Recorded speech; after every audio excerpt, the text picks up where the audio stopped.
자, 거기 그래서 지금 55쪽에 염상서의 만세전 이렇게 나오는데 여기서 뭐 다른 거는 저도 방송 다 봤는데 복잡해. 그러니까 이 이야기만 좀 할게요. 이건 이제 표면적인 줄거리하고요. 이면의 의미.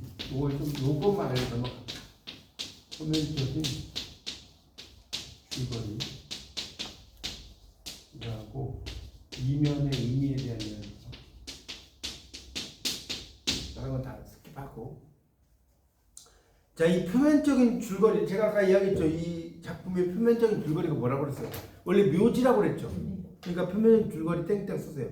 묘지와 같이 답답한 현실. 이 작품의 표면적인 줄거리는 묘지와 같이 답답한 현실을 이야기해요. 좀 어렵지 않죠? 읽어보면 그래요. 그러면, 그러니까, 그리고, 자, 이렇게 쓰세요. 묘지와 같은 답답한 현실입니다. 그래서 그 아내와 가족으로부터 도피하고 싶은 주인공. 아내와 가족으로부터 도피하고 싶은 주인공. 그러니까 이 책을 읽어보면, 이 소설을 읽어보면 주인공이 아내가 위독하다고 해도 바로바로 안 가죠. 네. 그게 그런 거예요. 아내와 가족으로부터 도피하고. 네? 정이 하나도 없어요. 아, 그렇죠. 정이 하나도 없죠. 이게 정말 왼수지 왼수. 아주 못했어요. 네, 맞아요. 그래서 아내와 가족으로부터 도피하고 싶은 주인공의 이야기입니다. 그런 이야기고요. 자, 이면적인 의미는 뭐냐? 이면의 의미는 식민지 조선에서 벗어날 수 없는 현실을 이야기하는 거예요. 그러니까 겉으로 볼 때는 그냥 묘지와 같은 그냥 그 현실. 그러니까 뭔 소리냐면 잘 보세요. 지금 겉으로 보기에는 아내와 가족으로부터 뭐 도피하고 탈출하고 뭐 이런 이야기잖아요. 그런 이야기도 나왔잖아요. 이거까지는 알겠죠. 근데 이면으로 들어가면 이게 아내를 이야기하려고 하는 게 아니라 어떻게 보면 이 아내라는 존재가 식민지 일본하고 같은 거예요. 그래서 거기에서 내가 이렇게 벗어나려고 이렇게 막 노력을 막 해도 결국 그렇게 될 수 없다는 것을 이렇게 소우주적으로 우리가 이문열의 우리들의 일그러진 영웅을 보면 학교 이야기 나오는데 엄석대 나오는 건 알아요? 네. 엄석대가 반장을 나오죠. 그게 학교를 이야기하려고 하는 게 아니에요. 이문열이 뭘 이야기하려고 하는 거예요? 독재 정치를 이야기하려고 하는 거예요. 맞아요? 그까지 알겠죠? 네. 그런 걸 이제 마이크로코스미라고 합니다. 좀 무식한 말로 소우주.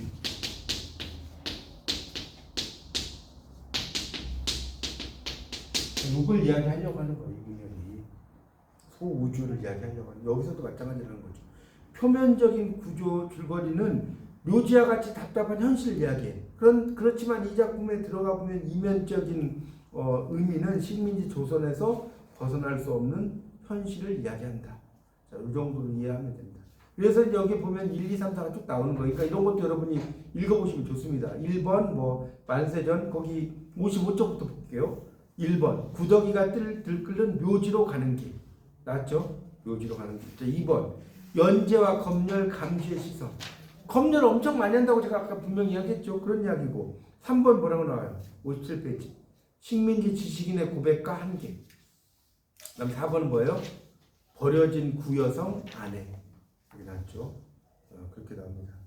그러니까 상당히 지금 여긴 좀 읽어볼게요. 58쪽은 좀 읽어보겠습니다.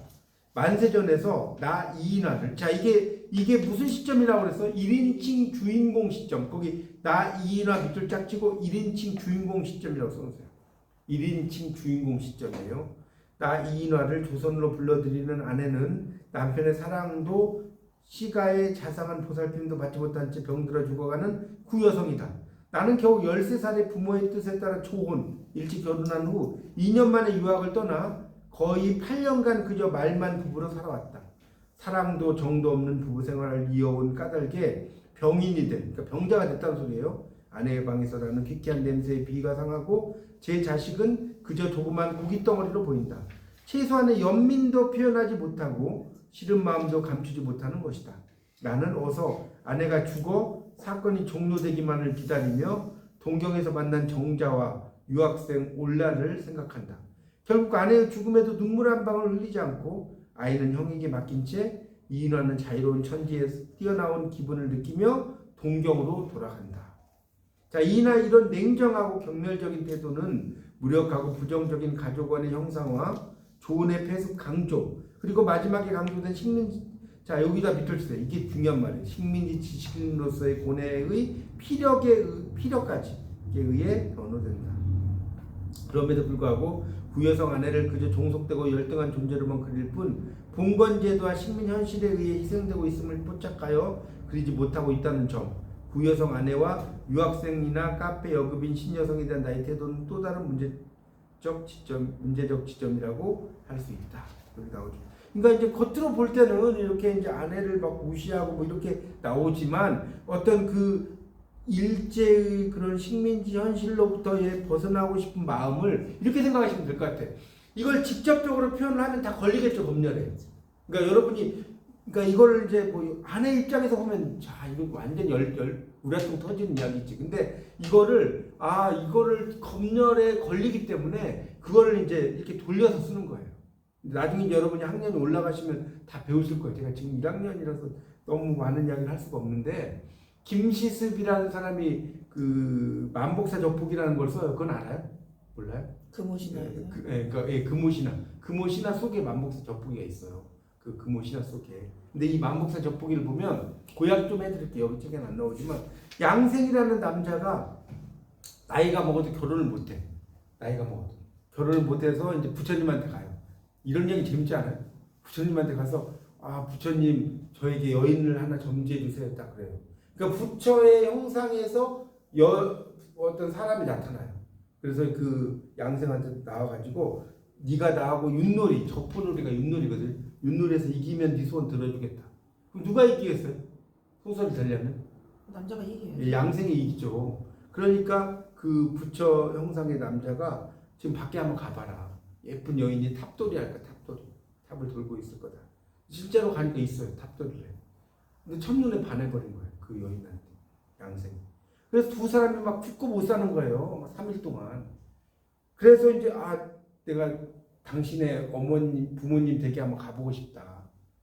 이제 그 뭡니까, 요즘 말로 인사도 하고 해야 할 거 아니에요. 그래서 딱 이제 그 여인하고 가. 그런데 문제는 갔는데, 여인의 집에 갔는데 그 여인이 사라져버려요. 집 앞에서. 근데 딱 가니까 그 여인의 부모님이 그 여인의 제사 지내고 있는 제사. 상이 아니었나요? 그러니까 제사 죽었으니까 뭐 제사 지내는 거죠. 일단 죽었으니까. 그래가지고 전쟁통에 그 내 딸이 죽어버렸다는 거예요. 그래서 지금 시체가 어디 있는지도 모르겠다는 거예요. 시체가 어디 있는지도 몰라. 그래가지고 이제 아마 그 상이 아니라 상은 바로 죽고 나서 그거고 그건 아니에요. 그래서 영혼이 됐기 때문에 그래서 그래서 이제 그 양생이 그 여인을 생각을 하면서 초가 짓고 살다가 죽었다. 이제 전체적인 이야기는 복잡한데 핵심만 이야기하면 그래요. 그러면 여러분 얼핏 생각하면 이거는 뭡니까 사랑 이야기인가 이렇게 생각할 수 있죠.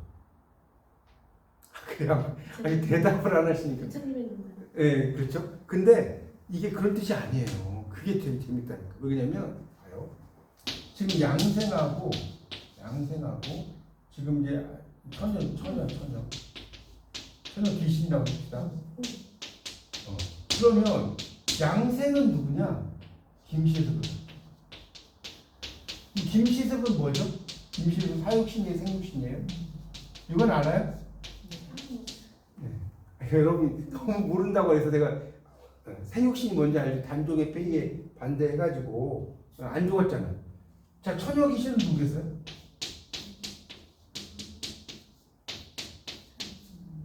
사육신이에요.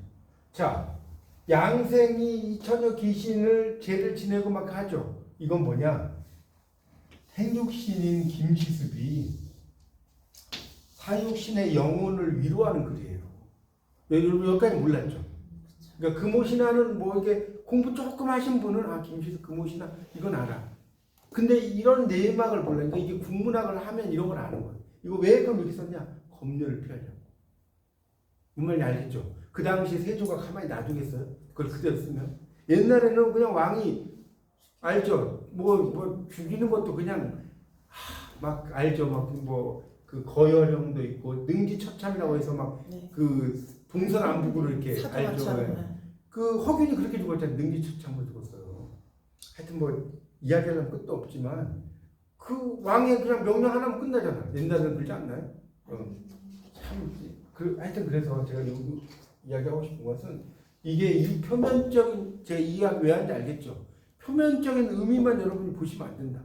표면적인 의미와 이면적인 의미를 잘 봐야 된다. 이게 국문학 공부의 묘미라니까. 여러분 국문학을 안 하시잖아요. 그러면 그냥 만복사 전폭 읽어.